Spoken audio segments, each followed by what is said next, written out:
ஒரு நாள் முஹம்மது நபி ஸல்லல்லாஹு அலைஹி வஸல்லம் பள்ளியில் இருந்தபோது கிராமத்து அரபு மனிதர் ஒருவர் தன் ஒட்டகத்தில் அங்கே வந்தார்.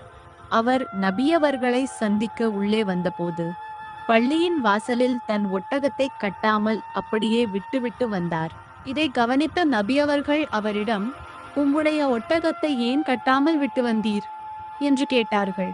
அதற்கு அந்த மனிதர், "இறைவனின் தூதரே, நான் ஒட்டகத்தை கட்டி வைத்துவிட்டு அல்லாஹ்வின் மீது முழுதும் நம்பிக்கை வைக்க வேண்டுமா, அல்லது அதை அவிழ்த்துவிட்டு அல்லாஹ்வின் மீது முழுதும் நம்பிக்கை வைக்க வேண்டுமா?" என்று கேட்டார்.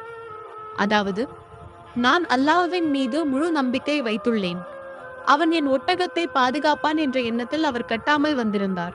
அதற்கு முஹம்மது நபி ஸல்லல்லாஹு அலைஹி வஸல்லம் அவர்கள் கூறினார்கள், ஒட்டகத்தை கட்டி வைத்து விட்டு அல்லாஹ்வின் மீது முழுதும் நம்பிக்கை வைப்பீராக.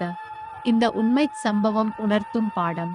இறை நம்பிக்கை என்பதன் உண்மையான அர்த்தம், மனிதன் தன் அறிவையும் ஆற்றலையும் பயன்படுத்தி தான் செய்ய வேண்டிய முன்னெச்சரிக்கை மற்றும் பாதுகாப்பு வேலைகளை முழுமையாக செய்ய வேண்டும்.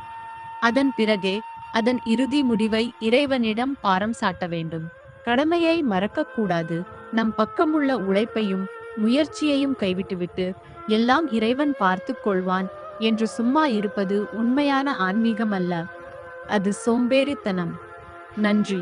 தொகுப்பு: அப்துர் ரஹ்மான் இப்னு முஹம்மத் ரிப்தி அல் ஹாஷிமி, திஹாரியா. இது போன்ற பயனுள்ள தகவல்களை கேட்பதற்கு கன்சல் அம்மார் சேனலை சப்ஸ்கிரைப் பண்ணுங்கள். நன்றி.